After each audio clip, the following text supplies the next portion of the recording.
Bismillahirrahmanirrahim. Assalamualaikum warahmatullahi wabarakatuh. Alhamdulillah wassalatu wassalamu ala rasulillah wala haula wala quwata illa billah amma ba'du. Alhamdulillah kita panjatkan puja dan puji syukur kita kehadirat Allah Subhanahu wa taala yang sampai dengan saat ini begitu banyak memberikan kita kenikmatan, nikmat iman, nikmat Islam pada diri kita, nikmat sehat dan waktu luang yang sering kita lupakan, dan kita bersyukur kepada Allah Subhanahu wa taala kita dipertemukan di salah satu tempat yang terbaik di muka bumi ini, yakni masjid, di Masjid Al Hasanah Yogyakarta, untuk mengikuti pengajian Muslimah Jogja yang pada kesempatan kali ini edisi spesial ya, kita kehadiran Al-Ustadz Firanda, Dr. Firanda Andirja LCMA, dan kita dengarkan nasihat-nasihat dari beliau sampai dengan setengah 10. Kemudian nanti kita buka sesi yang kedua, sesi tanya jawab. Mohon pertanyaan-pertanyaannya dituliskan dengan singkat, padat ya. Dan kita harapkan sesuai dengan tema kita pada kesempatan kali ini, yakni masuk surga bersama keluarga ya. Alhamdulillah beliau sudah hadir di tengah-tengah kita. Langsung saja kita dengarkan nasihat-nasihat dari beliau kepada Al-Ustadz Firanda. Waktu dan tempat kami persilahkan. Tafadhol mazkur. Bismillahirrahmanirrahim. Assalamualaikum warahmatullahi wabarakatuh. Innal hamdalillah nahmaduhu wa nasta'inuhu wa nastaghfiruhu wa natubu ilaihi wa na'udzu billahi min syururi anfusina wa sayyiati a'malina may yahdihillahu fala mudilla lahu wa may yudlil fala hadiyalah. Wa asyhadu an la ilaha illallah wahdahu la syarikalah wa asyhadu anna Muhammadan abduhu wa rasuluhu la nabiyya ba'dah. Ya ayyuhalladzina amanu taqullaha haqqa tuqatih wa la tamutunna illa wa antum muslimun. Fa inna asdaqal hadithi kitabullah wa khairal huda huda Muhammadin sallallahu alaihi wasallam wa syarrul umuri muhdatsatuha wa kullu muhdatsatin bid'ah wa kullu bid'atin dhalalah wa kullu dhalalatin finnar.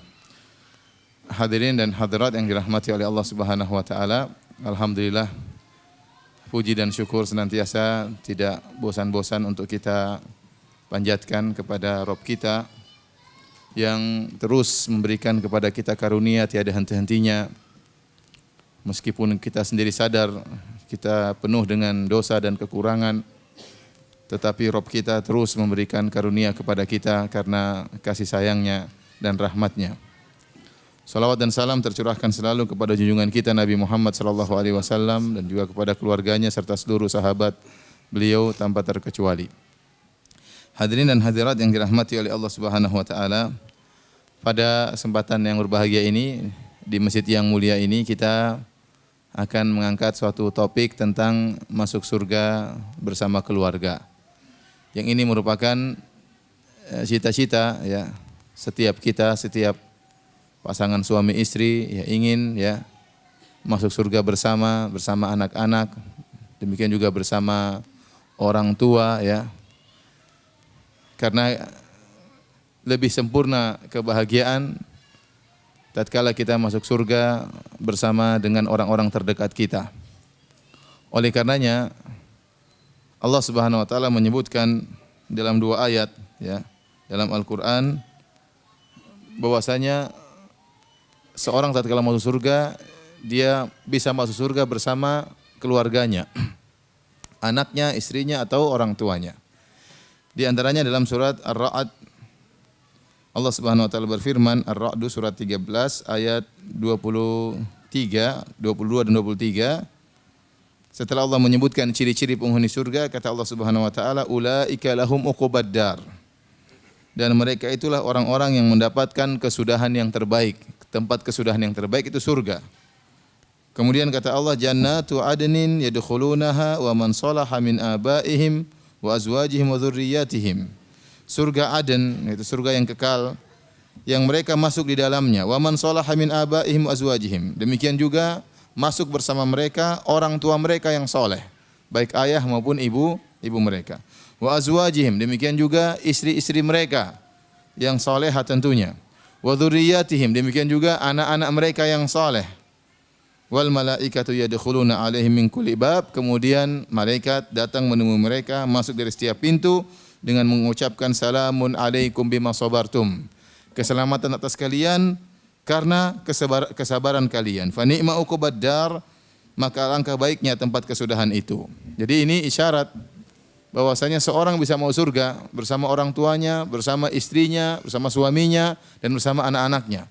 Namun itu semua butuh dengan kesabaran. Makanya malaikat memberi salam kepada mereka dengan berkata, "Salamun alaikum bima sabartum." Keselamatan atas kalian karena kesabaran kalian. Ini isyarat bahwasanya untuk masuk surga bersama tidak semudah yang kita bayangkan. Perlu perjuangan. Perlu perjuangan. Karena harus butuh kesabaran agar bisa masuk surga bersama anak, istri, orang tua, dan orang-orang terdekat. Dalam ayat yang lain juga Allah sebutkan dalam surat Ghafir atau dalam surat Al-Mu'min, Allah menyebutkan tentang doa para malaikat.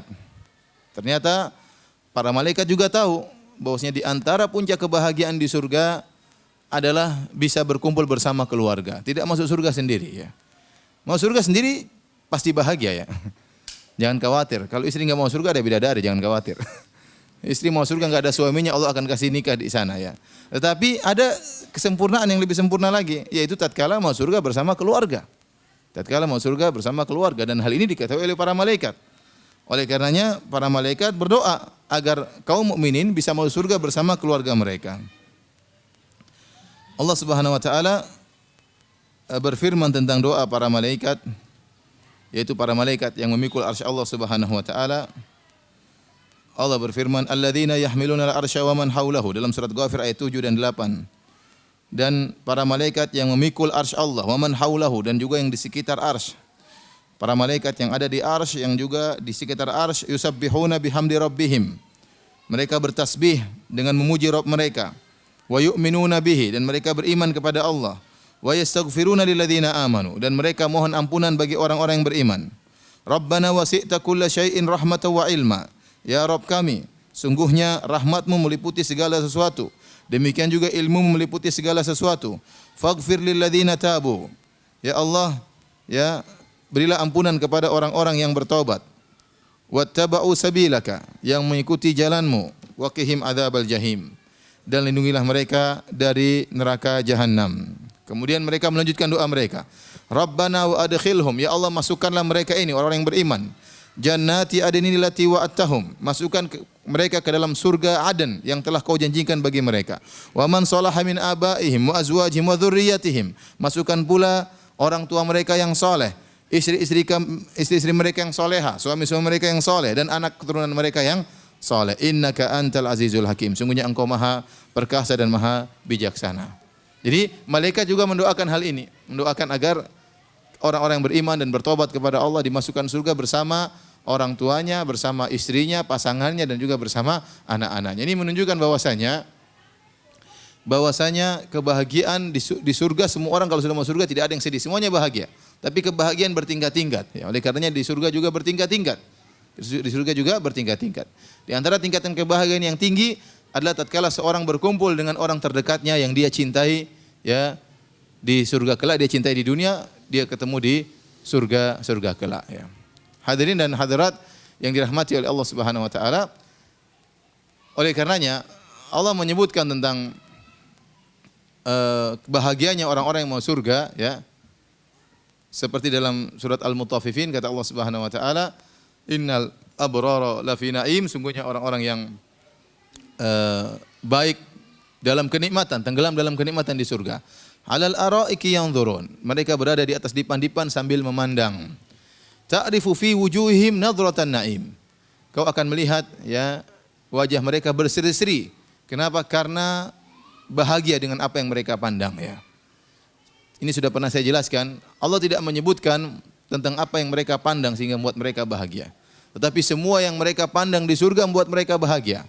Memandang kenikmatan surga, memandang indahnya surga, memandang kelezatan-kelezatan yang Allah sediakan, memandang wajah Allah Subhanahu wa taala. Di antaranya memandang keluarga mereka yang ada di surga bersama mereka, ya. Kita bisa rasakan bagaimana kebahagiaan yang luar biasa tatkala kita bertemu dengan keluarga di surga. Kita saja di dunia terkadang kita rela mengeluarkan uang banyak supaya bisa jalan-jalan sama keluarga. Terkadang kita keluarkan uang banyak supaya bisa ketemu dengan keluarga, ya. Kenapa? Karena kita ada kerinduan ingin bertemu dengan mereka, ingin membagi kebahagiaan bersama mereka. Apalagi kalau ketemu di surga, ya. Apalagi kalau ketemu di surga. Enggak usah ketemu keluarga, ketemu teman saja, ketemu teman lama, kita bahagia ya. Misalnya kita punya teman SMP, sudah lama enggak ketemu. Setahu kita dulu teman kita SMP itu nakal seperti kita dulu ya. Tahu-tahu sampai di Madinah ketemu di Madinah dia lagi hajian, masya Allah. Bahagia atau tidak? Bahagia. Kamu kok bisa di sini? Bagaimana ceritanya? Ya sama, kamu juga kok bisa di sini, kok bagaimana ceritanya misal. Ya, bahagia ketemu, sudah lama enggak. Apalagi kemudian kita meninggal dunia, terpisah dengan alam barzakh, terpisah dengan alam kubur, ya. Kemudian kita dibangkitkan, terpisah lama. Mungkin orang tua kita meninggal terlebih dahulu, mungkin kita meninggal terlebih dahulu, mungkin pasangan hidup kita meninggal terlebih dahulu dan seterusnya. Kemudian akhirnya Allah memberikan kita kesempatan untuk bertemu kembali di surga kelak. Ini merupakan kenikmatan yang sangat luar biasa. Oleh karenanya seorang berpikir, berusaha agar dia tidak mau surga sendiri. Dan Allah melarang kita egois. Allah menyuruh kita untuk mengajak pasangan hidup kita masuk surga. Allah menyuruh kita untuk mengajak anak-anak kita masuk surga. Makanya Allah berfirman, ya ayyuhalladzina amanu qu anfusakum wa ahlikum nara. Wahai orang yang beriman, jagalah diri kalian dan keluarga kalian dari panasnya neraka jahanam. Jadi bukan kita aja yang disuruh mau surga dan Allah melarang kita egois. Jangan seorang berpikir istri saya bukan urusan saya ya.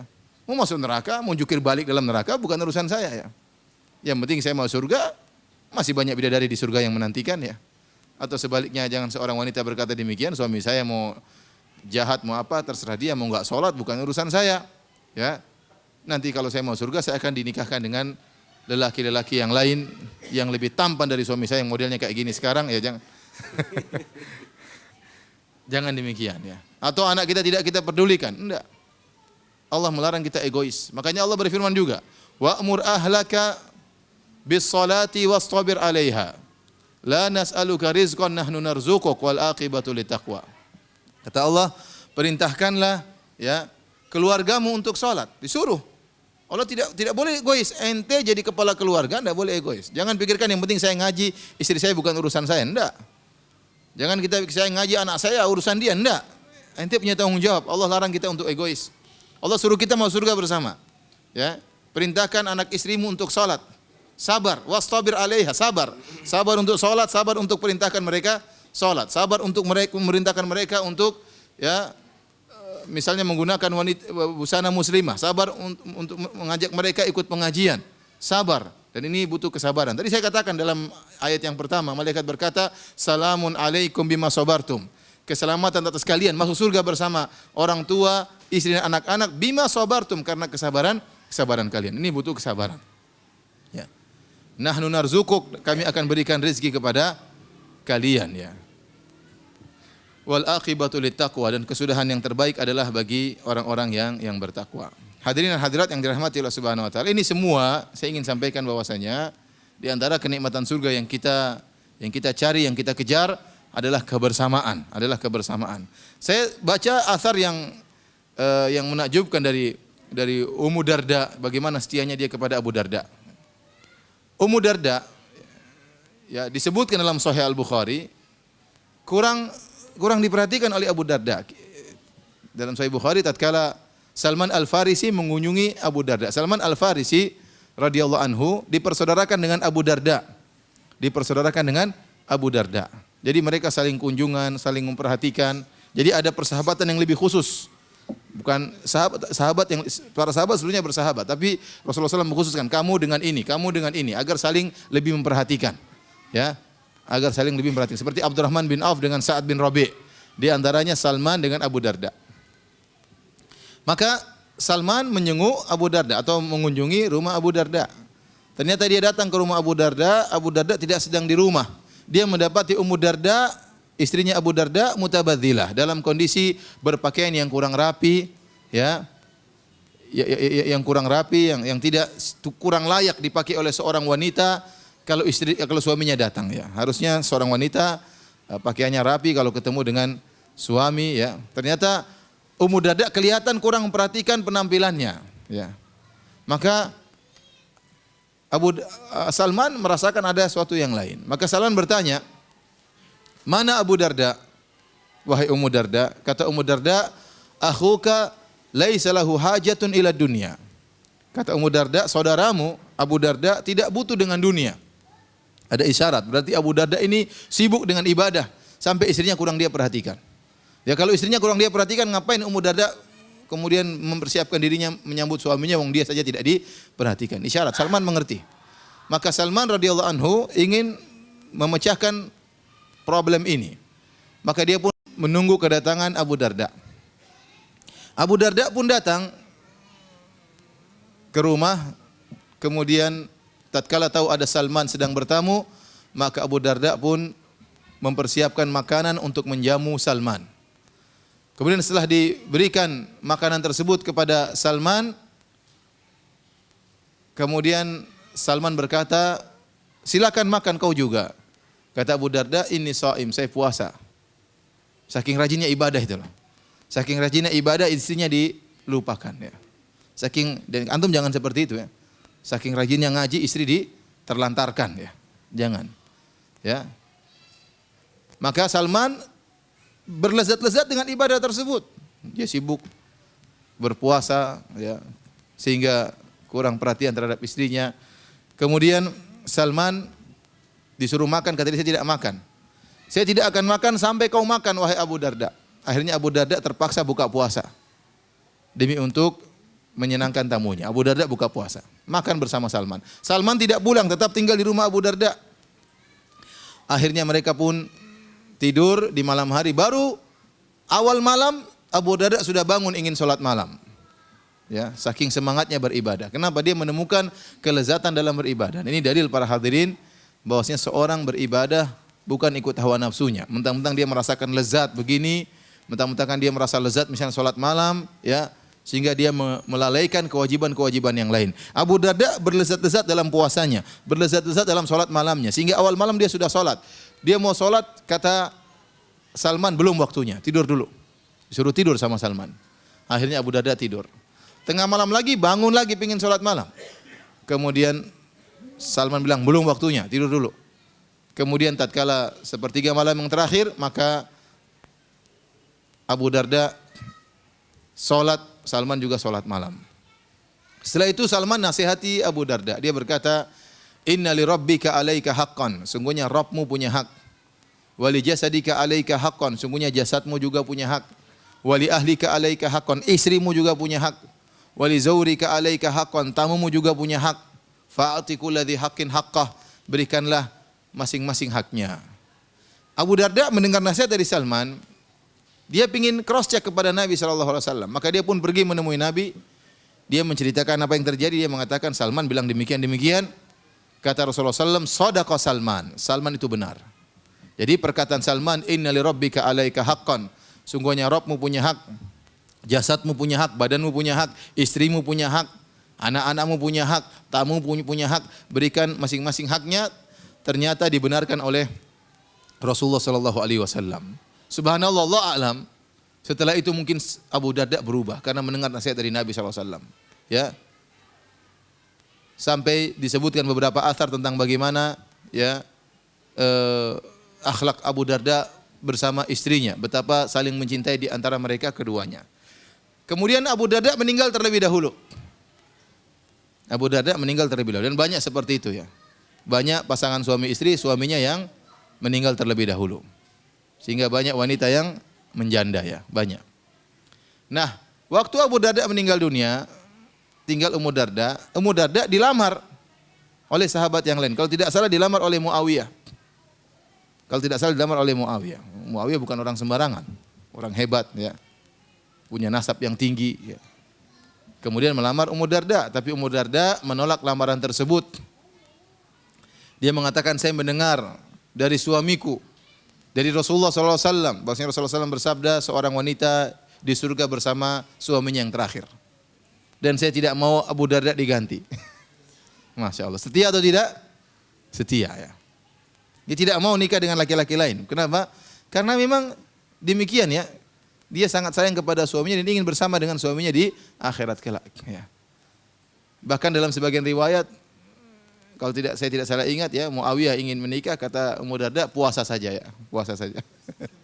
Jadi para hadirin dan hadirat yang dirahmati Allah Subhanahu wa taala, ini menunjukkan bagaimana betapa banyak ya ummahat, demikian juga para suami yang ingin mereka masuk surga bersama-sama dengan pasangannya, dengan anak-anaknya.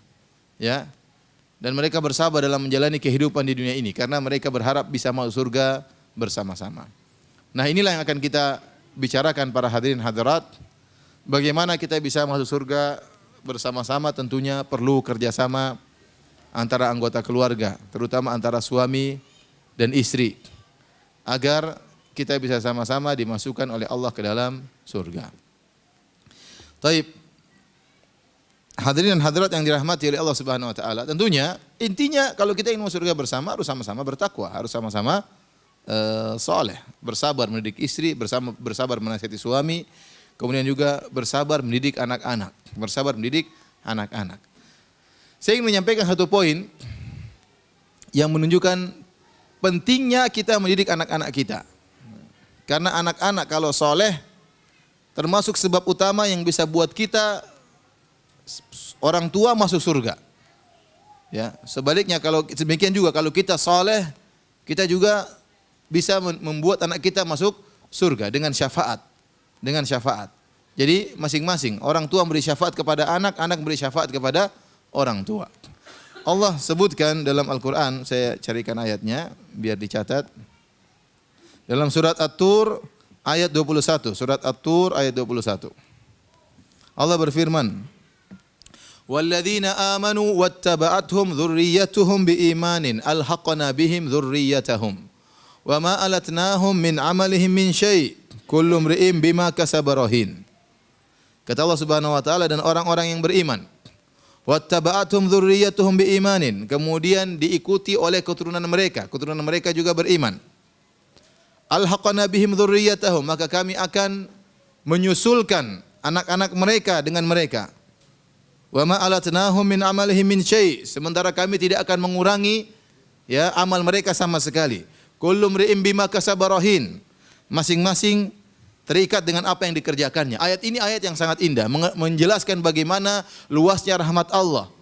Menjelaskan bagaimana Allah sangat memperhatikan hubungan erat antara ayah dan anak, antara ibu dan anak. Dan Allah sangat menginginkan kedua pihak ini, anak dan orang tua bisa bersama-sama di surga. Perhatikan ayat ini. Allah berfirman dari awal, "Walladzina amanu wattaba'tum dzurriyyatuhum."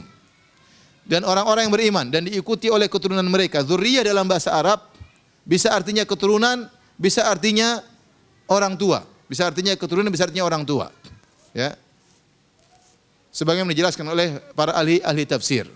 Dalam ayat yang lain, "Anna hamalna dzurriyyatahum fil fulkil mashhun." Ya.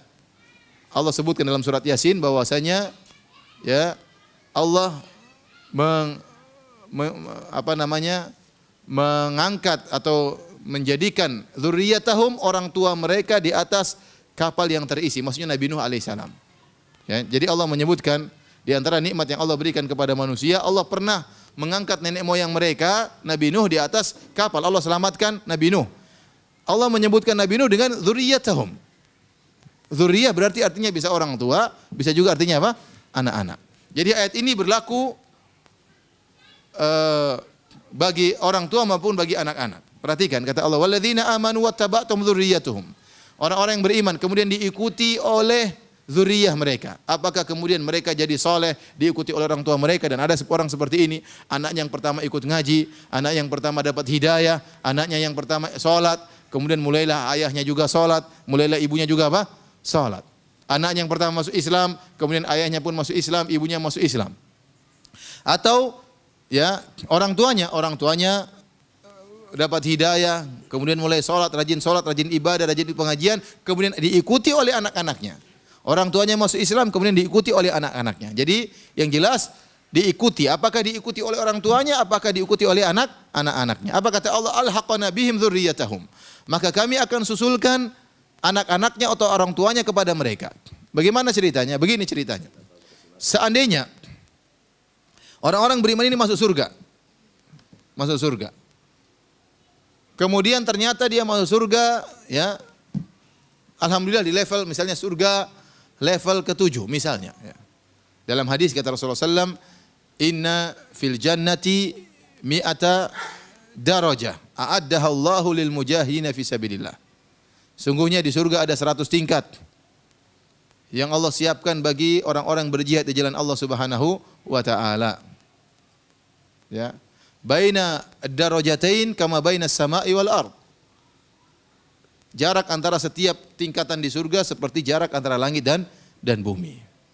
Ya, kata Al-Hafidz Ibnu Hajar, meskipun hadis ini berkaitan tentang tingkatan-tingkatan surga bagi satu amalan itu berjihad di jalan Allah Subhanahu wa taala, namun ini juga berlaku pada amalan-amalan soleh yang lain. Ini sekedar contoh dari Nabi SAW. Ternyata orang berjihad bertingkat-tingkat. Tidak sama, surganya tidak satu, 100 derajat. Nah demikian pula ya, salat tidak sama tingkatan derajat surganya. Orang yang berpuasa juga tidak demikian, tidak sama derajat tingkat surganya ya. Setiap amal soleh punya derajat-derajat karena kita tahu berbeda-beda. Ada orang salat malam ya, ada yang tidak salat malam. Kemudian yang salat malam juga bertingkat-tingkat, ada yang salat berjam-jam, ada yang cuma salat setengah jam, ada yang cuma salat 15 menit, ada yang cuma sholat 5 menit, ada yang cuma sholat 3 menit, witir 1 rakaat. Bertingkat-tingkat. Nah mereka punya surga bertingkat-tingkat. Kita bicarakan, taruhlah seorang beriman masuk surga, ternyata dia berada di tingkat 7, atau taruhlah tingkat 10. Tingkat 10. Kemudian anaknya soleh, ternyata anaknya berada di surga tingkat nomor 2 misalnya. Allah menghendaki, Allah tahu bahwasanya orang tua sangat sayang kepada anaknya. Kata Allah, alhaqana bihim dzurriyyatahum, maka anak-anaknya Allah angkat derajatnya ke surga tingkat nomor 10 bersama orang tuanya. Lah harusnya kalau kita berpikir pakai logika. Nah, orang tua yang di tingkat 10 kalau ingin anaknya yang berada di level 2 ingin naik ke level 10 atau ingin agar bisa bisa di-upgrade anaknya, harusnya dia berkorban, dia kirim sebagian amal solehnya kepada anaknya. Sehingga kalau dia kirim sebagian pahala amal solehnya kepada anaknya, maka dia otomatis akan turun.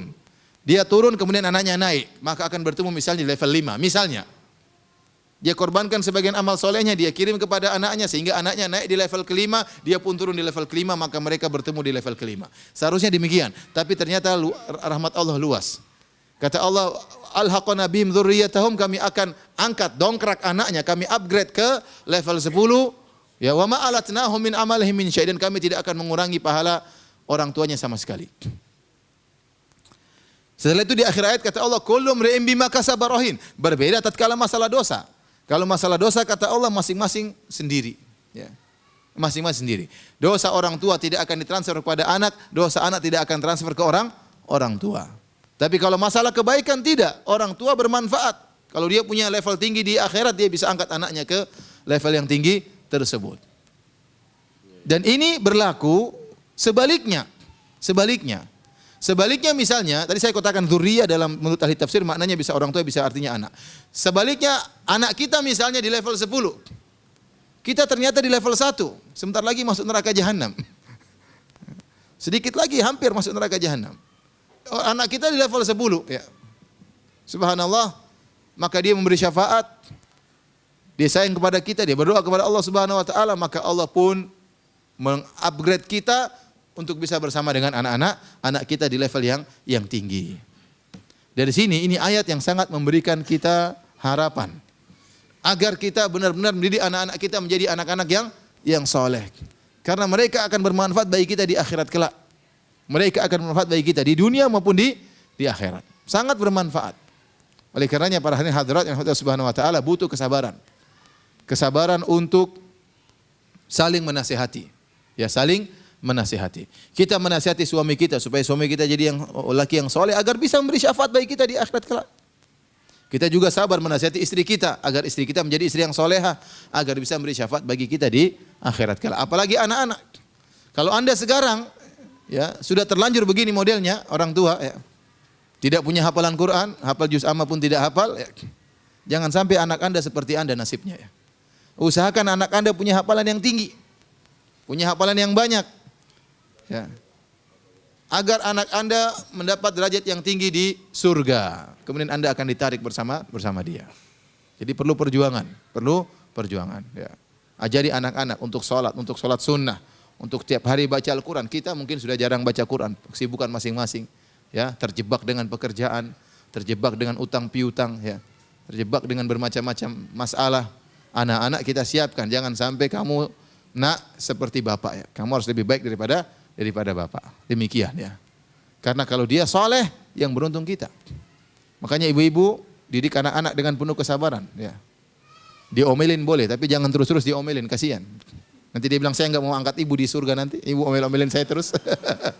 Ya. Diomelin boleh, tapi jangan terus-terusan ya. Dijewer boleh, tapi jangan terus-terusan ya. Demikian juga para suami, kalau nasihat istri baik-baik. Jangan dibentak-bentak terus ya. Karena itu bermanfaat kalau dia soleha, ya kita juga dapat manfaat. Demikian juga seorang suami, kalau dia soleh, istrinya bermanfaat. Jadi inilah para hadirin, ya, bagaimana ya luasnya rahmat Allah Subhanahu Wa Taala, dan Allah Maha tahu tentang pentingnya berkumpul bersama di surga. Antara seorang dengan orang tuanya, dengan ibunya, dengan ayahnya, dengan anaknya, dengan istrinya, dengan pasangannya. Karena ini merupakan kenikmatan tersendiri, kesempurnaan kenikmatan tatkala seorang berkumpul di surga bersama keluarganya. Ya, Nabi Ibrahim alaihissalam ya tatkala di akhirat kelak menegur ayahnya ya. Ayahnya ya sampai dia masih berusaha. Ayahnya ya di neraka jahanam. Dia masih berusaha kepada Allah Subhanahu wa taala namun tidak bisa. Ya, ayahnya ternyata meninggal dalam kondisi apa? Musyrik. Ternyata meninggal dalam kondisi musyrik, maka tidak bermanfaat lagi kalau dia beriman tatkala di akhirat. Sudah terlambat. Baik, hadirin dan hadirat yang dirahmati oleh Allah Subhanahu wa taala.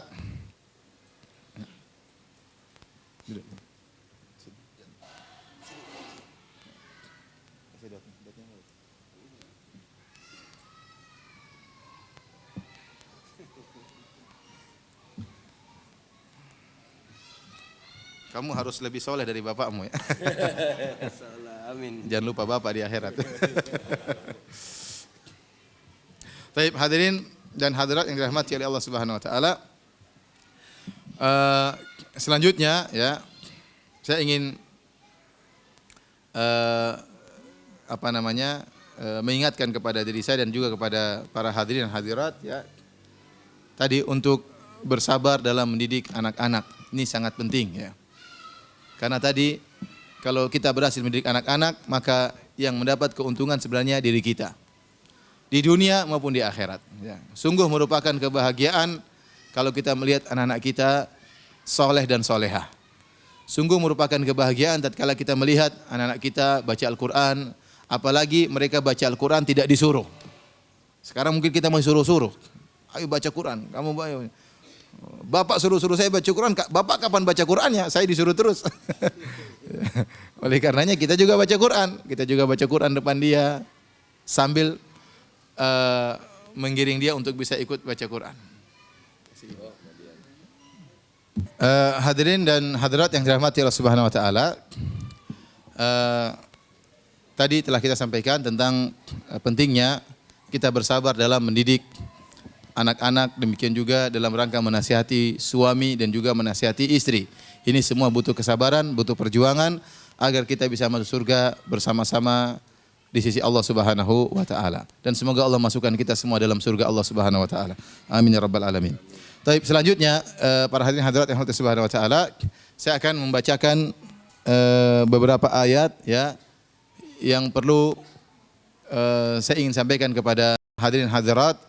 Yang ayat-ayat tersebut berkaitan dengan bagaimana bermuamalah antara suami dan istri, antara pasangan suami istri, agar mereka bisa lebih saling mencintai, bisa lebih saling menghargai, ya, sehingga mereka bisa menempuh kehidupan ini dengan penuh kebahagiaan sehingga sampai ke surga. Ya.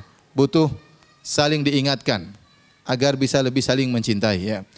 Di antara ayat tersebut, ya, di antara ayat tersebut adalah dalam surat Al-Baqarah ayat 237. Surat Al-Baqarah ayat 237, ya. Allah Subhanahu wa taala berfirman, "Wa in talaqtumuhunna min qabli an tamassuhunna wa qad faradtum lahunna fariidah, fanisfu ma faradtum illa ay ya'funa aw ya'fu alladhi bi yadihi uqdatun nikah." Wa an ta'fu aqrabu littaqwa wa la tansawul fadla bainakum. Innallaha bima ta'maluna basir. Ayat ini adalah ayat yang sangat penting tentang bagaimana muamalah suami istri. Ayat ini meskipun berkaitan tentang masalah cerai, tapi ada poin yang sangat penting dalam ayat tersebut. Saya bacakan arti dari ayat ini. Kata Allah, wa in talaqtumuhunna. Jika kalian wahai para lelaki menceraikan istri-istri kalian, min qabli an tamassuhunna, sebelum kalian menyentuh, sebelum kalian menggauli istri-istri kalian. Jadi sudah ada akad nikah, tahu-tahu sebelum berhubungan dicerai. Jadi ini sangat mungkin terjadi.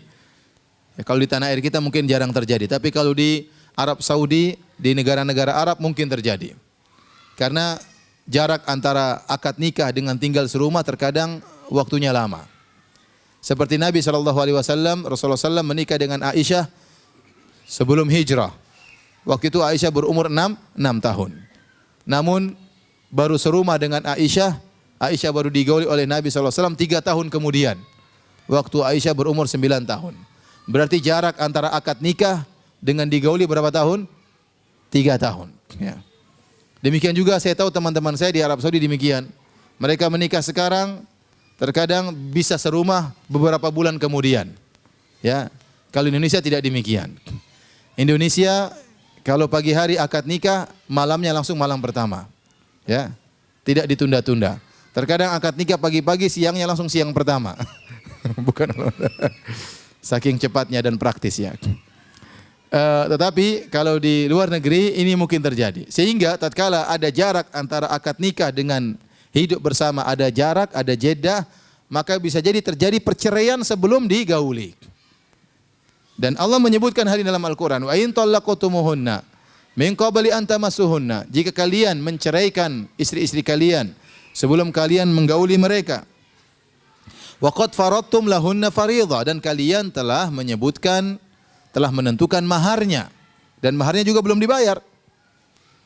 Kata Allah, fa nisfu ma faradtum, maka bayarkanlah setengah mahar tersebut.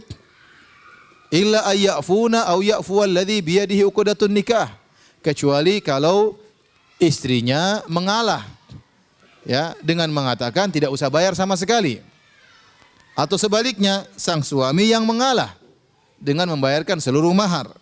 Wa an ta'fu aqrabu littaqwa, dan yang mengalah itu lebih dekat kepada ketakwaan. Jadi saya ulangi, ada seorang laki menikah dengan seorang wanita, akad nikah.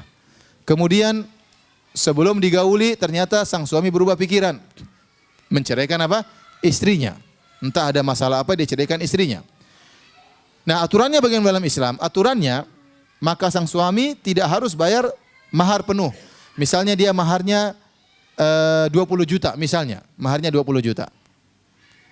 Maka tatkala dia tahu maharnya 20 juta dan dia ceraikan istrinya, dia cukup bayar setengah. Berapa? 10 juta. Karena dia belum apa-apain wanita tersebut. Meskipun belum dia apa-apain, tapi dia sudah booking kan sebenarnya. Di booking nggak bisa dimasukin oleh orang. Sudah di booking, ternyata bookingannya digagalkan. Nah, harus ada ganti rugi. Dan syariat adil, maka syariat menyuruh sang suami cuma bayar mahar berapa? Setengah. Harusnya 20 juta jadi berapa? 10 juta. Taib. Kata Allah, illa ayyafuna, kecuali sang istri mengalah. Kata sang istri, wahai suamiku, toh kamu belum apa-apain saya. Ya sudah, enggak usah bayar mahar sama sekali. Istrinya mengalah. Kata Allah, au ya'fu alladhi biyadihi uqdatun nikah, atau sebaliknya sang suami yang mengalah. Sang suami mengatakan, wahai istriku, ya, meskipun saya belum sentuh kamu, tapi saya sudah terlanjur booking kamu. Ya sudah, saya bayar aja seluruhnya, bukan 10 juta saja. Saya bayarkan seluruhnya 20 juta. Jadi dua-duanya dimotivasi oleh Allah. Sang istri dimotivasi agar memaafkan supaya tidak usah bayar. Sang suami dimotivasi agar membayar penuh seluruhnya. Dan Allah mengatakan wa anta'fu aqrabu littaqwa. Siapa yang mengalah lebih dekat kepada ketakwaan. Siapa yang lebih dahulu lebih baik. Kemudian kata Allah Subhanahu wa taala, "Wala tansaul fadla bainakum. Innallaha bima ta'maluna basir." Dan janganlah kalian melupakan atau meninggalkan perbuatan yang termulia kepada pasangan kalian. Sungguhnya Allah bima ta'maluna basir. Sungguhnya Allah Maha melihat terhadap apa yang kalian kerjakan. Taib. Ayat ini sering disalahartikan oleh sebagian orang, ya. Bahkan di Arab Saudi ya, mereka mengartikan wala tansaul fadla bainakum. Ayat ini yang saya ingin antum hafal ya. Agar antum masukkan dalam hati antum. Ini ayat yang berat bagi saya dan bagi suami istri. Wala tansaul fadla bainakum itu artinya menurut ahli tafsir artinya janganlah kalian meninggalkan perbuatan yang terbaik dalam bermuamalah dengan pasangan. Jangan kalian meninggalkan untuk melakukan muamalah yang terbaik dengan pasangan. Bukan artinya jangan lupakan kebaikan pasangan kalian. Kalau antum buka buku terjemahan Al-Quran, mereka biasanya menerjemahkan ayat ini wala tansaul fadla bainakum, jangan lupakan kebaikan pasangan. Demikian terjemahannya kira-kira. Namun terjemahan itu keliru. Siapa yang buat terjemahan? Ada yang buat terjemahan? Coba buka surat Al-Baqarah ayat 237. Al-Baqarah 237.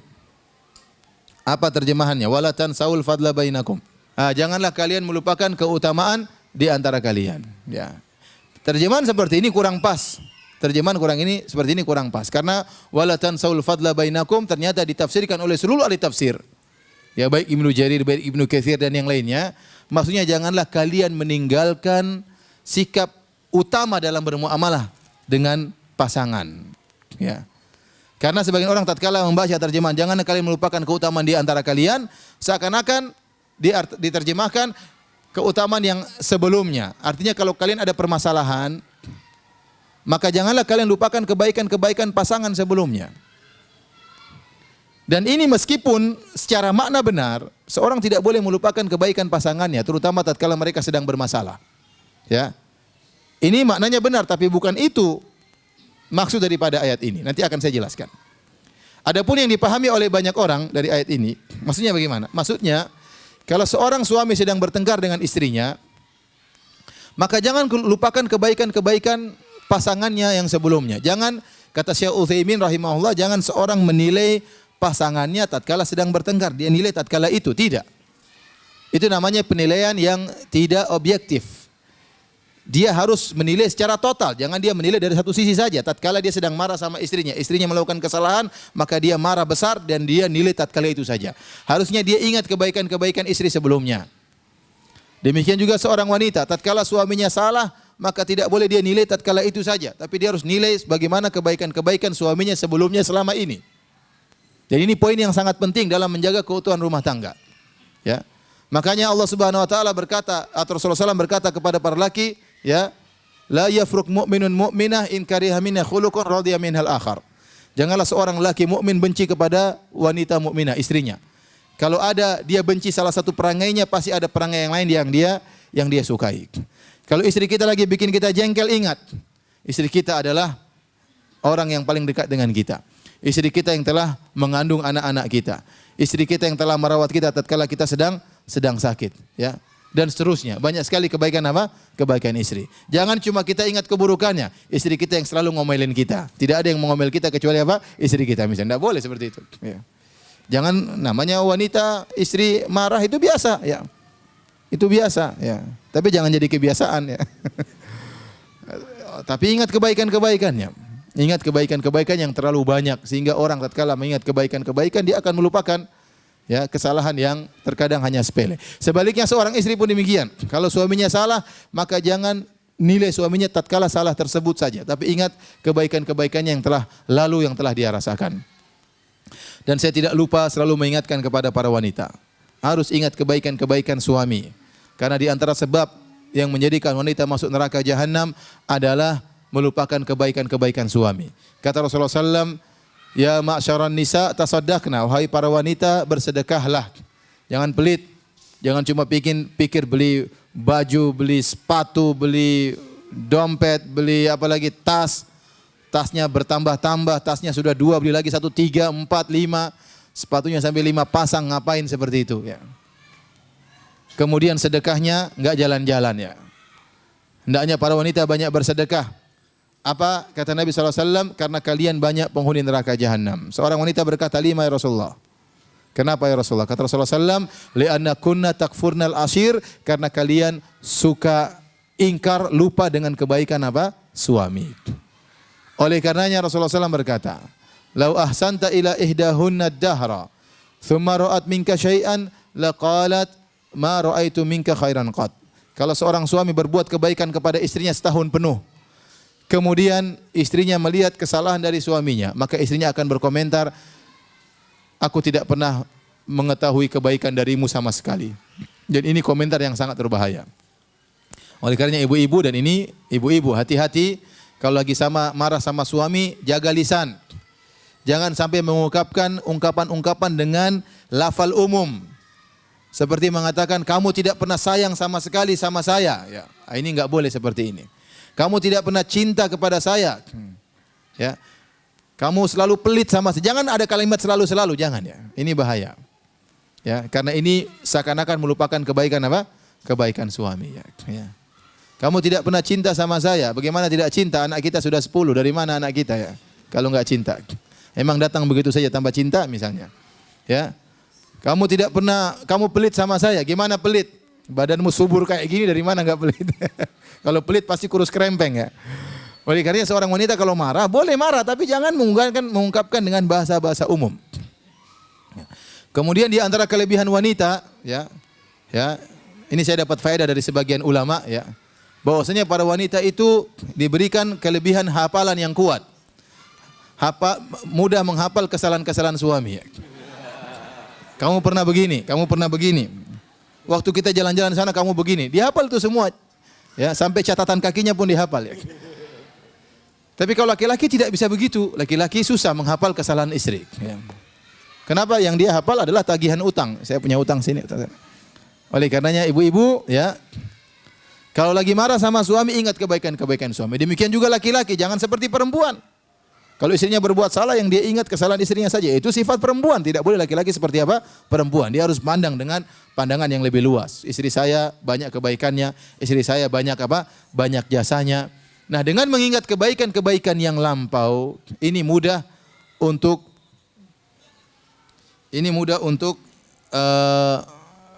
menghadapi problematika rumah tangga. Meskipun makna ini benar, tetapi bukan ini tafsiran ayat yang sedang kita baca. Maksud dari firman Allah, wala tansaul fadla bainakum. Janganlah kalian melupakan untuk bersikap yang terbaik bagi pasangan. Oleh karenanya, antum perhatikan ayat ini. Ayat ini berkaitan tentang lelaki dan wanita yang menikah namun belum sempat hidup bersama. Iya atau tidak? Belum sempat hidup apa? Bersama. Karena belum sempat hidup bersama sudah dia ceraikan. Tetapi Allah sudah menganjurkan agar masing-masing melakukan yang terbaik bagi pasangannya. Contoh, waktu bercerai harusnya suami hanya membayar setengah mahar.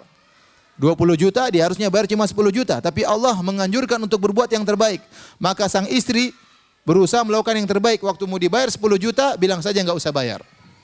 Toh saya belum kamu apa-apain, saya akan mencari suami yang lain. Ya, enggak usah bayar sama sekali. Ini motivasi Allah pada sang wanita untuk memaafkan sang lelaki sehingga tidak usah bayar mahar sama sekali. Sebaliknya Allah memotivasi sang lelaki agar memberikan mahar seluruhnya. Waktu dia bayar 10 juta, kata istrinya enggak usah, saya pun belum apa-apain sama kamu. Enggak, kamu sudah saya booking dan saya sudah merugikan kamu. Ya, sudah 2 tahun kamu menolak orang yang ngelamar, tidak ada yang berani ngelamar kamu, ya, maka saya bayar aja 20 juta. Saya bayar saja 20 juta. Padahal mereka berdua belum pernah berinteraksi, namun dianjurkan untuk melakukan yang terbaik bagi pasangan. Nah, kalau belum pernah berinteraksi saja disuruh untuk melakukan yang terbaik, bagaimana lagi yang sudah hidup bersama? Bagaimana lagi yang sudah hidup bersama? Ya. Saya contohkan maksudnya dalam hal ini, ya. Jadi Asy-Syaikh As-Sa'di rahimahullahu taala menyebutkan muamalah dengan orang lain ada dua tingkatan. Tingkatan yang pertama namanya al-muamalatu bil fadl wal insaf, yaitu bermuamalah dengan orang lain dengan cara yang insaf, yang adil. Maksudnya bagaimana? Kalau dia baik saya baik, kalau dia buruk saya buruk. Itu namanya kita tidak berbuat zalim. Kita bermuamalah dengan dia sesuai dengan muamalah dia dengan kita. Dan ini hukum yang wajib. Paham? Orang baik kita baikin. Kalau orang buruk kita boleh balas dengan keburukan, boleh atau tidak? Boleh, tapi harus timpal. Kata Allah, wa in aqabtum fa'aqibu bimithli ma uqibtum bih. Kalau kalian membalas maka balaslah dengan apa? Setimpal. Tidak boleh berlebihan. Ini adalah cara muamalah yang pertama. Ya, dia senyum, kita senyum, dia senyum. Dia berbuat jahat, kita berbuat jahat sebagaimana dia. Ini namanya bermuamalah dengan yang setimpal. Ini hukumnya wajib. Nah, ada yang tingkatan lebih tinggi yang hukumnya mustahab, sangat dianjurkan, adalah al-muamalatu bil fadl, bermuamalah dengan yang terbaik, dan ini yang dimaksud dalam Al-Qur'an, wala tansawul fadla bainakum. Janganlah kalian lupa, janganlah kalian tinggalkan bermuamalah yang terbaik dengan pasangan. Maksudnya bagaimana? Kita berbuat baik kepada orang lain meskipun dia tidak punya kebaikan kepada kita sebelumnya. Saya sudah contohkan tadi malam tentang kisah Nabi Ibrahim alaihissalam. Nabi Ibrahim alaihissalam, kata Allah, wa hal ataka haditsu dhaif Ibrahim al-mukramin. Tidakkah datang kepada kalian ya berita tentang tamu-tamunya Nabi Ibrahim? Idz dakhalu alaihi faqalu salaman. Tatkala tamu-tamu Ibrahim datang kepada Ibrahim kemudian mengucapkan salam. Qala salamun qaumun munkarun. Nabi Ibrahim berkata, keselamatan bagi orang-orang yang saya tidak kenal. Ternyata ada tamu-tamu yang datang bertamu di rumah Nabi Ibrahim dan Nabi Ibrahim tidak kenal sebelumnya. Ternyata tamu-tamu tersebut adalah para malaikat yang menjelma menjadi manusia. Nah, bagaimana sikap Nabi Ibrahim dalam menjamu tamu tersebut padahal tidak pernah kenal sebelumnya, tidak pernah berbuat baik kepada Ibrahim alaihissalam sebelumnya. Kata Allah, faraga ila ahlihi faja'a bi'ijlin samin. Maka Ibrahim segera pergi ke rumah keluarganya, kemudian dia segera menyembelih seekor sapi yang gemuk. Dalam ayat yang lain, bi'ijlin hanith, kemudian dia panggang. Setelah dia panggang, kemudian dia hidangkan kepada tamu-tamunya tersebut. Bayangkan Nabi Ibrahim alaihissalam bermuamalah dengan muamalah yang terbaik, padahal orang-orang tersebut tidak pernah berbuat baik kepada Nabi Ibrahim. Dia menjamu tamu, tidak tanggung-tanggung dia jamu tamu. Dia tidak ceplok telur atau goreng tempe, tidak. Tapi dia bahkan apa? Nyembelih sapi, kemudian dia hidangkan kepada tamu-tamu tersebut, padahal qaumul munkarun, tidak pernah kenal sebelumnya. Ini yang disebut dengan al-muamalatu bil fadl. Contoh, Anda misalnya, Anda berjalan, kemudian Anda ingin beli barang, ada ikhwan-ikhwan jualan, misalnya jualan es, jualan buku, jualan. Kalau bisa Anda beli, ya Anda berusaha melakukan yang terbaik. Ya sudah, kalau beli, ini berapa harganya? Esnya berapa? 10.000. Kalau bisa Anda tidak usah tawar, udah bayar aja. Ya. Bayar aja, ini lebih baik. Kalau Anda pun tawar dengan tawar yang wajar. Berapa? 9.000, 10.000, 9.000 ya. Ini namanya tawar yang wajar ya. Makanya Rasulullah SAW memuji orang-orang yang mudah dalam membeli, dalam menjual, dalam bayar utang. Kata Nabi SAW, rahimallahu mra'an samhan idza ba'a, samhan idza ishtara, samhan idza iqtada. Allah merahmati orang yang mudah untuk membeli, mudah untuk menjual, mudah untuk bayar, menagih utang, mudah untuk nagih utang. Ini dipuji oleh Nabi SAW, didoakan rahmat. Mudah untuk membeli. Ya, kalau beli mudah tadi. Harganya berapa? 10.000. Ya tawar masuk akal 9.000. Karena ada orang yang sulit tatkala membeli. Ya. Ini harganya berapa? 10.000. 3.000 ya? Wah. Penjualnya heran. Ini perempuan bercadar nawarnya sangar ya. 10.000 tawar 3.000. Ya, saya punya teman ada yang seperti itu. Firanda, sudah sini saya yang tawar. Wah, ini mengerikan kalau dia tawar ya. Dan kalau tawar seperti ini bahaya. Bisa jadi terjerumus dalam jual beli yang tanpa keridhaan. Paksa, akhirnya dia jual. Syekh Utsaimin rahimahullah berkata, kalau ada orang kasih hadiah kepada kita, kita lihat dia terpaksa, enggak boleh kita terima. Karena namanya akad, jual beli atau wakaf atau hibah harus dibangun di atas antaradin minkum, harus apa? Ridha. Harus ridha, suka sama suka. Adapun kalau terpaksa enggak boleh. Sampai Syekh Utsaimin berkata, kalau ada orang lewat, kita lewat di depan rumah orang, kemudian dia bilang, Mas, monggo mas, ayo ke rumah mas, makan mas. Ya. Kita tahu dia terpaksa, wajahnya basa-basi, jangan mas. Oh iya, mana, jangan. Dia lagi makan misalnya, ayo mampir, kita tahu dia terpaksa. Cuma lauknya cuma 2, dia ngajak kita bertiga, gimana cara makannya? Berarti dia sedang basa-basi. Anda jangan, oh iya, sebentar ya, langsung ikut makan ya. Ini enggak boleh seperti ini. Kalau kita tahu dia basa-basi, jangan datang, kata Syekh Utsaimin. Kecuali kalau dia paksa, dia pegang tangan kita, ayo, ini berarti dia ingin kita makan beneran. Tapi kalau cuma, ayo, monggo. Basa-basi, jangan ente datang. Begitu ente lewat, dia bilang, alhamdulillah, enggak mampir. Kurang. Nah, kalau kita pun belanja demikian, ada orang tawar berapa ini? 10.000. 3.000, enggak lah 5.000, 3.000, dipaksa, ayo 3.000, dipaksa dekat-dekat. Dia jengkel, udah ambil. Bayar, enggak usah bayar, ambil aja. Maksudnya, kalau begitu terpaksa ente jangan bangga ya. Oh, saya kalau tawar ya itu namanya ente ya tidak rahmat dalam membeli. Tidak rahmat dalam apa? Membeli. Demikian juga samhan idza ba'a. Tadi samhan idza syara ya. Samhan idza ba'a. Kalau tadi tidak apa namanya? Tidak ramah dalam membeli, sekarang tidak ramah juga dalam menjual. Kita menjual juga kalau bisa dengan rahmat. Jual barang misalnya. Ini harganya berapa? Kita jual harganya 10 juta. Ada orang tawar 8 juta, ya udah kasih aja. Tawarnya masuk akal. Jangan kita bilang enggak, 1 rupiah pun tidak akan turun. Mau kalau enggak usah ya. Nah, itu namanya tidak ramah dalam apa? Menjual. Nah, kita berusaha bermuamalah dengan yang terbaik. Kalau kita lagi jalan kemudian ada ikhwan misalnya jualan es, jualan apalagi musim hujan esnya enggak laku-laku. Ada ikhwan seperti itu, ya kasihan. Musim hujan jualan es enggak laku-laku. Sudah kita beli esnya berapa? 10.000. Kita tawar lagi 5.000. Kasihan sudah enggak laku, kita tawar lagi 5.000. Ya udah ente beli saja ya. Untungnya pun tidak cukup buat keluarganya, sayang, kasihan. Antum bersedekah tanpa ya, dan itu ada niatkan sedekah, insya Allah dapat nilai apa? Sedekah, beli barangnya, kasihan dia. Nah, jadi dalam bermuamalah ada 2 tingkatan, al-muamalatu bil adl, bermuamalah dengan setimpal, dan bermuamalah bil fadl dengan utama. Yang Allah inginkan di antara suami istri adalah bermuamalah dengan bil fadl, dengan lebih utama. Kita tidak tunggu pasangan kita berbuat baik, kita harus lebih baik daripada pasangan kita. Dan ini perkara yang sangat sulit. Tapi kalau bisa kita lakukan, maka insya Allah rumah tangga kita akan menjadi rumah tangga yang penuh dengan kebahagiaan. Ya, latih diri kita untuk senyum kepada pasangan.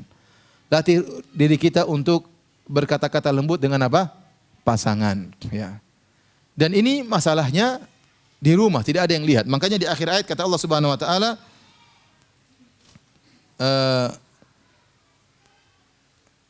Innallaha bima ta'maluna khabir. Ya. Kata Allah Subhanahu wa taala, Innallaha bima ta'maluna khabir. Wala tansawul fadla bainakum, innallaha bima ta'maluna khabir. Janganlah kalian melupakan untuk berbuat yang terbaik bagi pasangan. Innallaha bima ta'maluna basir. Mohon maaf, innallaha bima ta'maluna basir. Allah Maha melihat apa yang kalian lakukan. Jadi waktu Anda di rumah berbuat baik kepada pasangan, tidak ada yang lihat. Teman Anda enggak ada yang lihat, bos Anda enggak ada yang lihat, ustadz juga enggak lihat. Tapi yang lihat siapa? Allah Subhanahu wa taala. Jadi carilah pahala dengan berbuat yang terbaik bagi pasangan. Maka saya ingatkan ibu-ibu ya berusaha berbuat yang terbaik bagi pasangannya. Kalau suaminya pulang dari kantor ya, dari sales roti misalnya ya, dari pekerjaan yang berputar-putar di kota kemudian pulang ke rumah, maka layani dengan baik. Ya, sambut ketika dia datang dengan senyuman. Bukakan apa namanya kaos kakinya ya. Kalau memang dia pakai kaos kaki, kalau enggak ya sudah enggak apa-apa. Cium tangannya ya. Buka bajunya ya. Kalau kukunya panjang potongkan kukunya, kalau giginya kuning sikatkan giginya ya. Bagaimana suami bisa apa? Senang. Kita sambut dengan parfum yang wangi ya. Ya, dengan suami di luar baru melihat berbagai macam bunga di luar. Di luar sana wanita berhias dengan seindah-indahnya ya. Dengan semenor-menornya, dengan secantik-cantiknya. Dia cium bau yang harum di luar, sampai di rumah hendaknya dia cium bau yang lebih harum, yang lebih bersih. Jangan sambut suami dengan bau balsem ya, dengan bau bawang, dengan bau ompol, enggak ya. Ingat, kapan suami datang kita tahu jadwalnya. Suami datang jam sekian. Kemudian masakan harus segera siap. Kita lakukan karena Allah Subhanahu wa taala. Ingat ayat ini, wala tansaul fadla bainakum. Jangan lupa, jangan tinggalkan sikap yang terbaik bagi suami. Suami pun demikian. Ramah kepada istri, ucapkan kata-kata yang indah. Kalau suami istri tidur cium keningnya, kalau tidak pergi ke kantor cium keningnya ya. Cium yang lain juga boleh, bukan cuma keningnya ya. Maksudnya contoh saja ini, contoh. Dia pokoknya sayang sama istri. Kalau istri kedinginan segera ambil selimut tutup badannya, perkara yang sederhana. Saya kemarin baru ditanya sama orang, Ustadz, istri saya minta cerai di pengajian. Kenapa? Saya dituduh tidak romantis. Sampai istrinya minta apa? Minta cerai. Ya, akhir romantis itu gampang, yang penting mau atau tidak ya. Ya. Istri harus bisa romantis, suami juga harus bisa apa? Romantis ya. Jadi jangan lupa lakukan yang terbaik bagi pasangan sehingga tatkala kita bisa saling menghargai, saling menghormati, rumah tangga kita baik, dan ini sangat berpengaruh bagi anak-anak. Jangan sampai kita ribut di hadapan anak-anak, dan ini mempengaruhi psikologi mereka. Ya, jangan sampai anak-anak sampai tahu kita sering bertengkar, jangan. Ini mempengaruhi psikologi anak-anak. Jangan, tapi kita ingin rumah tangga kita rumah yang penuh dengan ketentraman, jauh dari teriakan-teriakan. Ya, dalam hadis Rasulullah SAW sebutkan, ya, bahwasanya ini rumah yang berkah seperti ini. Rumah yang jauh dari kekerasan, dari teriakan-teriakan dan yang lainnya. Wallahu ta'ala bisawab. Sampai sini saja yang ingin saya sampaikan pada kesempatan hari ini. Bapak dan Ibu yang dirahmati Allah Subhanahu wa taala, semoga kita dijadikan keluarga yang penuh kebahagiaan di dunia dan sampai berlanjut di akhirat kelak. Wallahu taala alam bisawab. Kalau ada yang bertanya saya persilakan. Baik, jazakallah khair. Terima kasih banyak kita ucapkan kepada Ustaz Firanda Andirja yang telah memberikan nasihat-nasihat kepada ibu-ibu dan remaja putri sekalian. Semoga Allah Subhanahu wa taala selalu melindungi beliau beserta keluarga dan semua yang hadir dalam pengajian Muslimah Jogja ini. Barakallahu fiik. Ustaz, kita masuk ke sesi tanya jawab. Kita bacakan pertanyaan yang pertama, Ustaz. Bismillahirrahmanirrahim. Assalamualaikum warahmatullahi wabarakatuh. Ustaz, saya mau bertanya, memberi syafaat masuk ke surga level tinggi, apakah hanya berlaku untuk anak kandung saja atau bisa juga anak angkat atau cucu? Mohon nasihat dari Ustaz.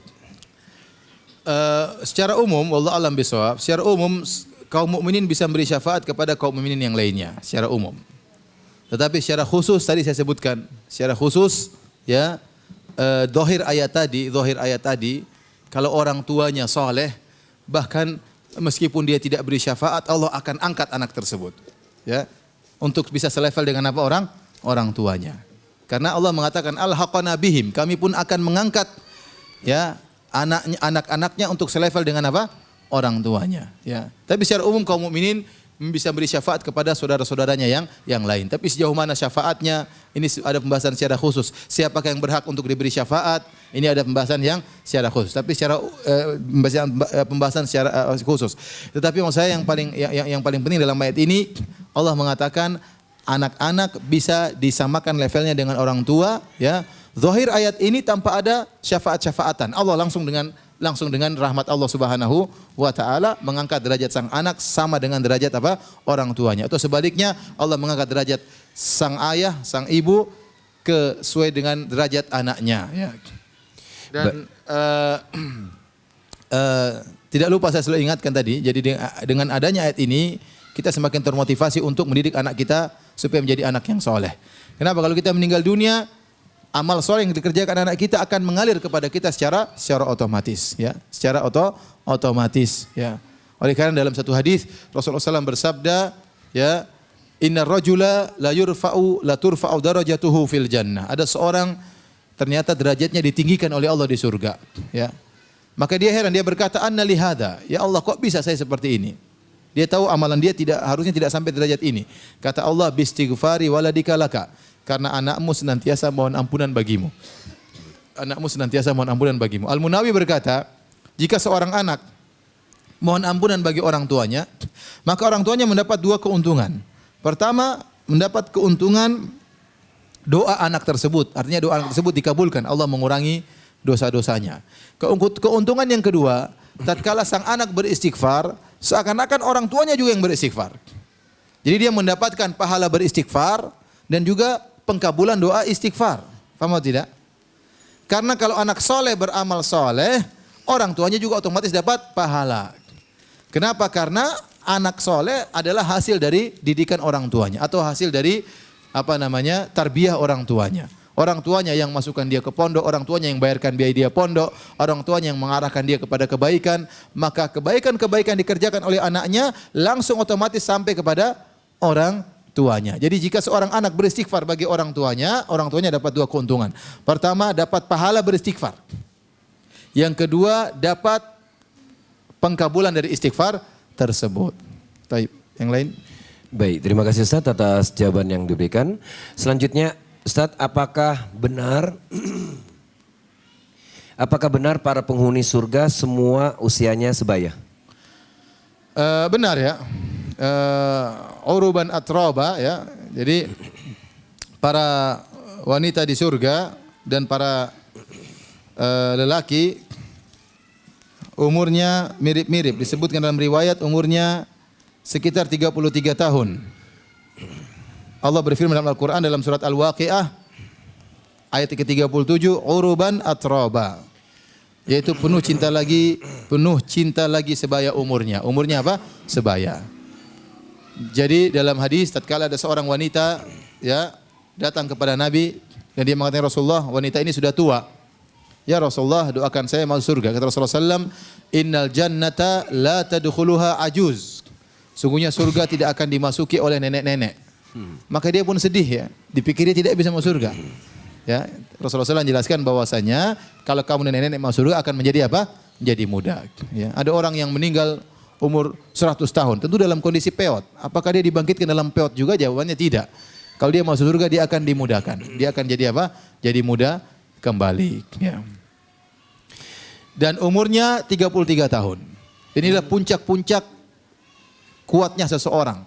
Puncak-puncak mudanya seseorang tatkala usia demikian. Ya. Wallahu a'lam bishawab.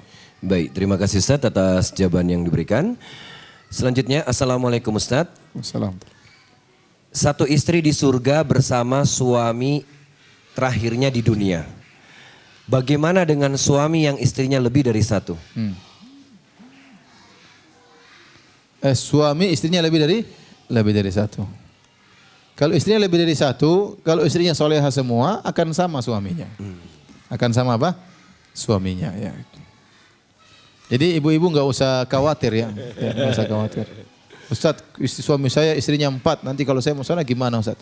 Nggak, di sana akan dihilangkan kecemburuan. Kata Allah, wa naza'na ma fi sudurihim min ghillin. Kami akan cabut dari dada-dada mereka kedengkolan, kedongkolan, kedengkian, hasad, rasa cemburu dan yang lain. Jadi tidak ada kesedihan di sana, ya. Tidak ada kekhawatiran. Allah berfirman, udkhulul jannata la khaufun 'alaikum wa la antum tahzanun. Masuklah kalian dalam surga tanpa ada kekhawatiran, tanpa ada kesedihan. Ya, sekarang kita kenapa cemburu kepada istri kedua, cemburu kepada istri ketiga? Karena memang itu ditanamkan oleh Allah Subhanahu wa taala. Perasaan, syahwat, hasrat itu ciptaan Allah Subhanahu wa taala, ya. Saya sering menyampaikan di antara tanda bukti Allah itu Tuhan, ya, kita subhanallah, kita laki-laki lihat perempuan kita tertarik, ya. Dari mana? Dari sananya. Lihat perempuan, lihat istri kita tertarik. Ya, kita ada hasrat tatkala lihat istri kita. Kenapa? Dari sananya Allah yang pasang demikian. Padahal istri kita kalau dilihat sapi tidak tertarik. Mau cantik kayak apa, sapi tidak tertarik. Kenapa? Allah tidak ciptakan hasrat pada sapi tersebut.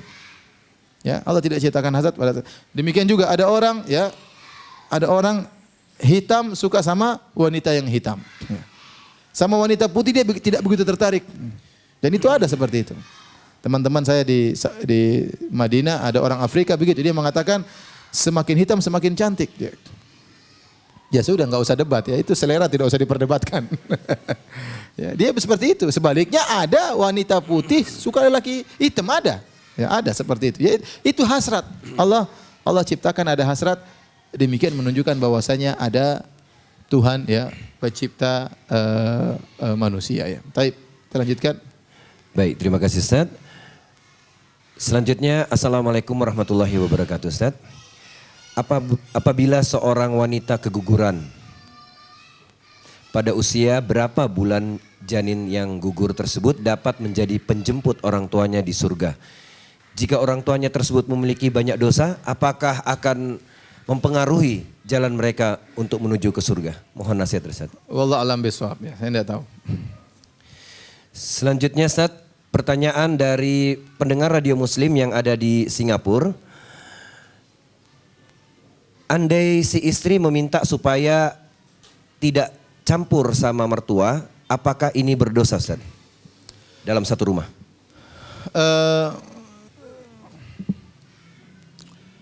Kalau dikatakan berdosa, jawabannya tidak, ya. Di antara hak istri adalah mendapatkan tempat tinggal secara tersendiri, ya. Di antara hak istri dia mempunyai tempat tinggal sendiri, ya.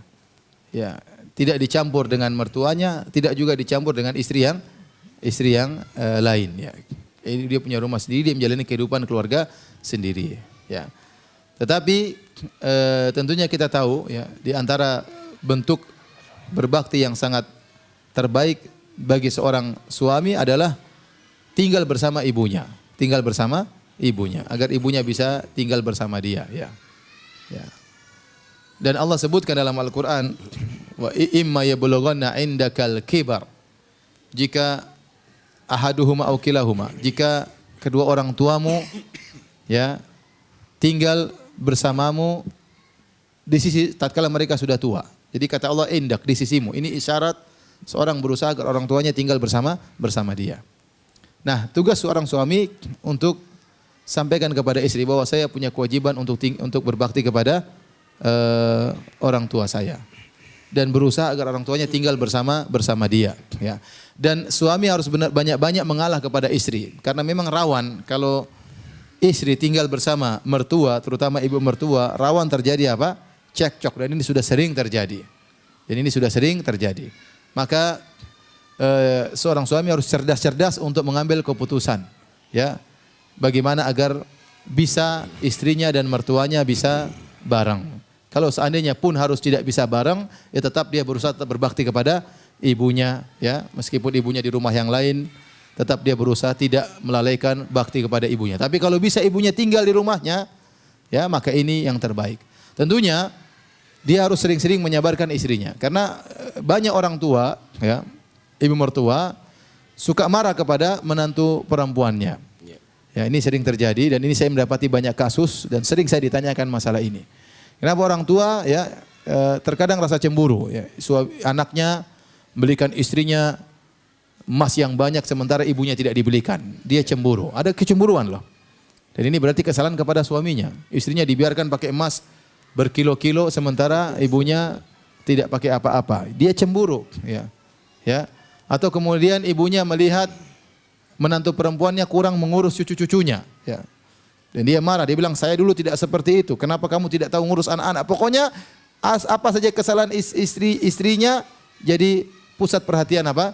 Ibu mertuanya. Sehingga rawan terjadi cekcok. Dari sini tatkala mulai timbul cekcok, ya, seorang suami harus bisa cerdas menghadapi permasalahan ini, ya.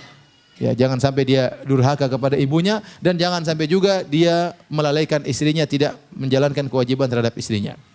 Di antara cara yang terbaik, istrinya disuruh sabar untuk terhadap orang tuanya. Tatkala istrinya disuruh sabar, istrinya juga dikasih banyak pemberian, perhatian lebih, ya, dibelikan hadiah misalnya, ya. Sering diajak misalnya ke tempat yang istrinya sukai misalnya. Intinya dia suruh istrinya bersabar, tapi bukan cuma suruh bersabar, harus juga beri kasih sayang, ekstra kasih sayang kepada istrinya agar kuat bersabar menghadapi ibu mertuanya, ya. Tapi kalau istrinya ingin tinggal sendiri, itu hak dia. Itu hak dia untuk membina keluarga sendiri. Wallahu a'lam bishawab. Baik, terima kasih Ustaz atas jawaban yang telah diberikan. Kemudian pertanyaan selanjutnya. Assalamualaikum Ustaz. Ustaz, mohon nasihat antum untuk suami saya yang suka berdebat agar meninggalkan kebiasaan buruknya itu. Berdebat. Sang istri khawatir suami menghabiskan waktunya dengan sia-sia di Facebook dan di media sosial lainnya. Jazakallah khair Ustaz atas jawabannya. Berdebat itu disyariatkan tapi ada syaratnya, ya. Syaratnya di antaranya kata Allah wajadilhum billati hi ahsan. Debatlah dengan cara yang terbaik. Di antara syaratnya seorang harus punya hujah yang kuat untuk berdebat, ya. Adapun kalau tidak terpenuhi syarat tersebut, terjadi perdebatan tidak dengan cara yang terbaik, isinya umpat-umpatan, maki-makian, kemudian dia masuk dalam ruang perdebatan sementara dia juga tidak punya ilmunya, ya maka ini tidak diperbolehkan. Kemudian seorang pun, ya, tatkala berdebat, ya, berusaha tahu ada manfaatnya perdebatan itu atau tidak. Kalau menurut dia tidak ada manfaatnya, sudah tinggalkan saja. Tinggalkan saja, ya. Karena bernahi mungkar pun harus ada maslahatnya. Kalau enggak ada maslahatnya tidak perlu bernahi mungkar. Lagi pula perdebatan di media sosial, sering kita tidak tahu siapa lawan debat kita. Sementara kita sudah mengeluarkan energi yang begitu banyak. Baca sini, tanya ustadz, dia kalah debat, telepon lagi ustadznya yang stres, ya. Ustadz ini ada syubhat begini, ente ngapain masuk syubhat? Ustadz yang ditanya terus, ya. Kemudian dia tidak tahu siapa lawan debatnya. Bisa jadi dia mengeluarkan energi yang begitu keras, ternyata lawan debatnya anak SMP misalnya. Anak SD, tapi dalam gambarnya gambar orang berjenggot, ternyata dia anak SD misalnya. Ya, ngapain dia habiskan waktunya debat sama anak SD? Atau dia mengerahkan tenaga berdebat, ternyata bencong misalnya. Ya ngapain? Kemudian dia mengeluarkan tenaga untuk berdebat dengan sekuat tenaga. Ya. Kemudian dia terkadang berdebat dengan seorang perempuan. Antum tahu perempuan kayak apa? Ngapain dilayani? Ya. Maksud saya, ya, sampaikan sama suami, ya, debat itu bagus, tapi kalau ternyata maslahatnya tidak ada atau mengorbankan kemaslahatan yang lain, buat apa? Dan ilmu tidak bertambah-tambah dengan perdebatan, kurang bertambah. Mending ngaji, kamu ngaji sana sini lebih bagus, ya. Semakin bertambah ilmu, semakin bertambah wawasan. Kemudian orang berdebat, hidupnya gelisah. Kenapa? Dia ingin mengalahkan lawannya, sehingga dia gelisah. Ini enggak kalah-kalah, apalagi perdebatan banyak yang nonton. Akhirnya dia tujuannya bukan untuk mencari kebenaran, tapi untuk mengalahkan apa? Mengalahkan lawan. Dan akhirnya dia keluar daripada tujuan yang benar dan akhirnya tidak ikhlas dalam perdebatan tersebut. Kalau kita sudah masuk dalam ajang perdebatan, sering setan ingin membuat kita pokoknya menang, bukan cari kebenaran. Jadi itu berbahaya. Berarti pekerjaan kita selama ini sia-sia. Kita berdebat bukan untuk cari kebenaran, tapi untuk cari kemenangan. Taib, ada lagi yang bertanya? Iya. Terima kasih Ustaz atas jawaban yang diberikan. Selanjutnya, Ustaz, dulu waktu saya masih kecil, anak-anak, saya mengalami pelecehan seksual dan peristiwa itu merusak saya, Ustaz. Pertanyaannya, apakah ketika saya menikah nanti, saya ceritakan kepada calon suami saya, Ustaz? Dan bagaimana sikap yang harus saya lakukan? Mohon nasihat dari Ustaz.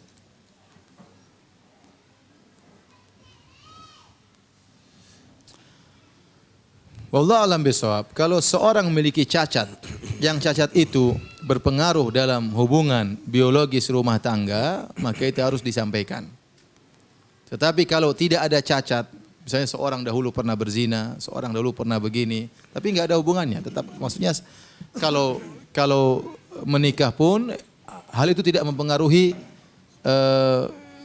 hubungan biologis. Maka kalau tidak ada cacat yang bisa mempengaruhi keharmonisan rumah tangga, maka tidak perlu diceritakan. Tidak perlu diceritakan.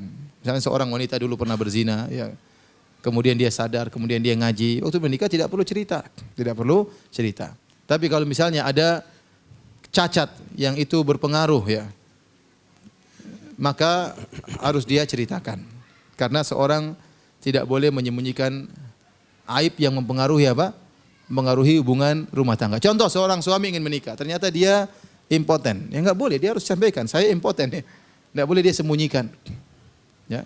Kalau dia sembunyikan seakan-akan dia menipu dalam akad nikah tersebut. Tapi kalau seorang laki pernah berzina, enggak usah dia cerita. Enggak usah dia cerita. Bahkan itu aib harus dia apa? Sembunyikan. Jadi kembali, saya tidak paham cacatnya seperti apa, rusaknya seperti apa. Adapun kalau rusaknya sekedar maksudnya dia terganggu, dia selalu ingat, itu tidak perlu diceritakan. Harus dia sembunyikan. Dia berusaha menghadapi kehidupan rumah tangga yang baru, ya, dan dia berusaha melupakan yang telah lalu. Jadi yang perlu diceritakan itu cacat yang berpengaruh dalam kehidupan rumah tangga. Seperti tadi saya katakan, ada penyakit tertentu, ada cacat misalnya ternyata badannya putih di luar tapi dalamnya hitam semua misalnya, ini ya mungkin perlu diceritakan misalnya seperti itu. Tapi kalau tidak ada cacat, ya maka tidak perlu diceritakan. Baik, terima kasih Ustaz atas jawaban yang diberikan. Assalamualaikum warahmatullahi wabarakatuh Ustaz. Waalaikumsalam. Mau tanya, melihat wajah Allah di akhirat itu di mana Ustaz? Saya pernah baca di antaranya di padang mahsyar.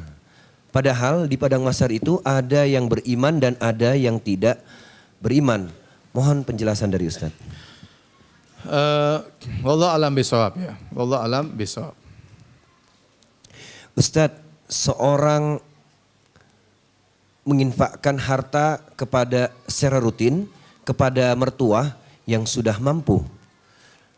Mertua merasa senang dengannya.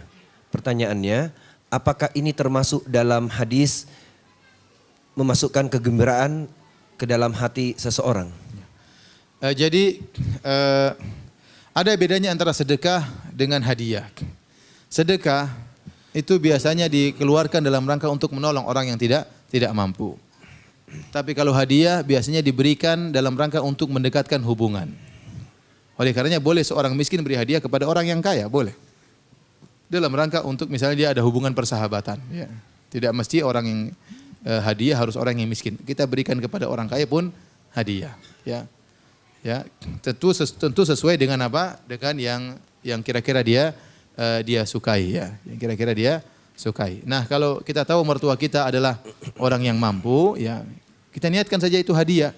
Ya, karena dia tidak perlu sedekah, dia mampu. Tapi kita berikan hadiah kepada dia dan insya Allah masuk dalam hadis wahabul a'mali ilallah, amalan yang paling dicintai oleh Allah, sururun tudikhiluhu fi qalbil muslim. Rasa senang yang kau masukkan dalam hati seorang muslim. Apalagi orang muslim tersebut ternyata adalah punya hubungan kekerabatan karena pernikahan, yaitu mertua sendiri. Ya. Demikian juga kita membantu istri kita untuk berbakti kepada orang tuanya. Jadi ini sangat bagus amalan tersebut. Baik, terima kasih Ustaz atas jawaban yang diberikan. Selanjutnya, Ustadz Afwan ini, apabila seorang telah menikah sekitar 9 bulan, tapi suami belum pernah menggauli istrinya. Istri sering menasihati, tapi suami cuek. Mohon nasihatnya Ustadz, sebaiknya apa yang harus kami lakukan atau istri lakukan? Wah, repot kalau begitu. Pasti ada sesuatu, enggak mungkin 9 bulan enggak digauli. Ya. Pasti ada sesuatu ya. Bicara baik-baik ya. Terus fungsinya nikah buat apa kalau tidak digauli ya? Cuma ditonton aja. Ya, pasti ada sesuatu. Ya. Bicarakan sama suami baik-baik. Ada apa mas? Kenapa ya? Coba dilihat kronologisnya. Apakah pernikahannya karena terpaksa atau pernikahannya karena terjebak atau yang lainnya ya? Makanya saya ingatkan akad itu harus antaradin, harus ridho. Ya. Makanya Rasulullah SAW syariatkan adanya nazar. Kenapa? Untuk melihat supaya cocok atau tidak. Jangan seorang terpaksa menikah, sudah nazar nggak enak, saya tolak, nanti gimana? Akhirnya dia nikahi, padahal dia tidak sukai. Akhirnya dia mendolimi wanita tersebut. Dia mendolimi wanita tersebut, tidak dia gauli, yang tersisa kan sang wanita. Ya. Oleh karenanya dilihat ini tidak benar ya, karena di antara hak istri adalah untuk digauli. Tujuan pernikahan adalah untuk menundukkan pandangan dan menjaga kemaluan. Bagaimana cara menundukkan pandangan? Bagaimana menjaga kemaluan sementara tidak pernah digauli? Ya harus segera cari solusinya. Ya, jangan dibiarkan terus-menerus seperti itu. Ada apa dengan suaminya? Apakah suaminya tidak tertarik dengan dia? Ya, ataukah suaminya punya kelainan? Ya. Ya, karena memang ada kejadian kasus pernah saya hadapi. Seorang suami menikah dengan wanita bertahun-tahun tidak digauli. Ternyata suaminya homo. Ya. Saya tidak tuduh suaminya homo, enggak ya. Enggak, maksud saya harus dicek ada masalah apa. Atau suaminya mungkin belum pede, saking orang kampung enggak berani, takut, bisa jadi. Ya, enggak tahu bagaimana cara mulai ya. Misalnya, ya. Maka perlu dicari solusinya, dibicarakan sama suami dengan baik-baik berdua. Kalau tidak ada solusinya maka perlu diangkat kepada tahapan keluarga. Pertama dengan suaminya dulu. Ya, coba suaminya suruh duduk, coba mulai dirangsang, dihasratkan bagaimana caranya. Sampai tidak boleh pergi kecuali telah terjadi ya. Gimana caranya? Coba dulu ya. Ya, kalau tidak bisa ya berarti ada sesuatu, harus dicari solusinya. Jangan dibiarkan.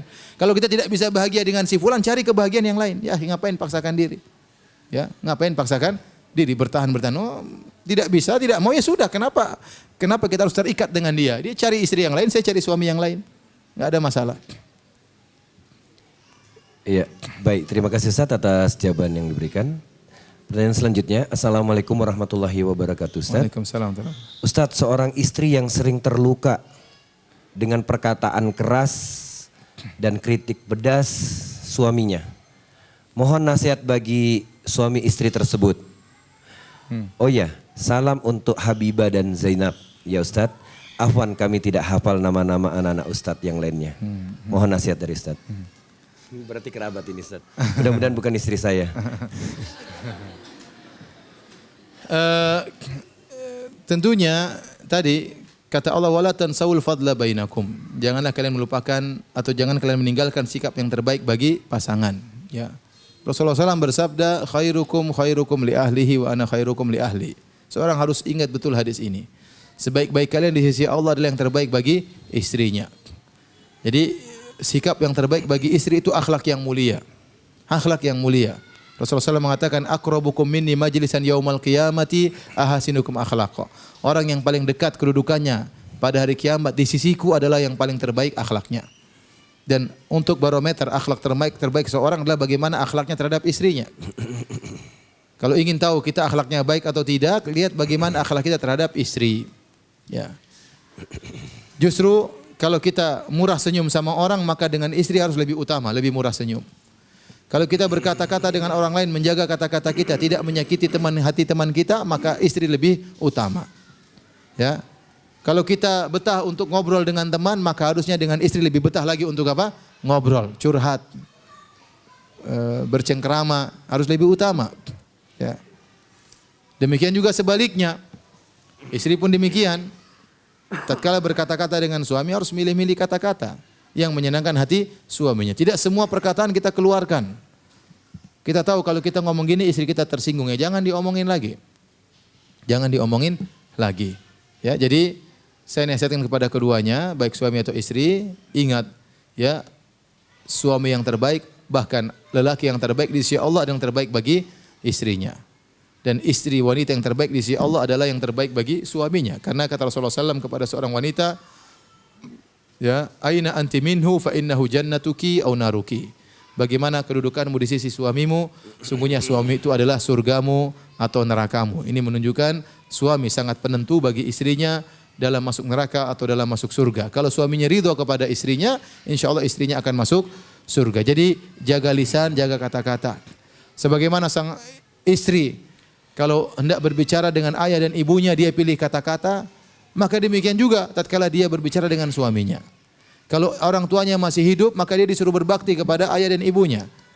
Apalagi kalau orang tuanya sudah meninggal, maka dia sangat terkhususkan diperintahkan untuk berbakti kepada suaminya. Ya, jadi berbakti kepada suami ini adalah perkara yang wajib bagi istri, maka hendaklah pilih kata-kata, ya, berkata-kata yang baik dengan istri, dan demikian juga suami terhadap istri. Demikianlah para hadirin dan hadirat yang dirahmati Allah Subhanahu wa taala, apa yang bisa sampaikan pada kesempatan kali ini yang benar datang dari Allah Subhanahu wa taala, yang salah dari saya sendiri dan dari syaitan. Semoga Allah mengampuni dosa-dosa kita. Wabillahi taufik wal hidayah. Assalamualaikum warahmatullahi wabarakatuh. Waalaikumsalam warahmatullahi wabarakatuh. Jazakallah khair kita ucapkan kepada Ustadz Firanda yang telah menyampaikan nasihat-nasihatnya kepada ibu-ibu dan bapak-bapak yang hadir dalam pengajian Muslimah Jogja. Semoga Allah Subhanahu wa taala selalu memberkahi umur-umur Ustadz dan mudah-mudahan kita dapat kembali bertemu lah ya di lain kesempatan.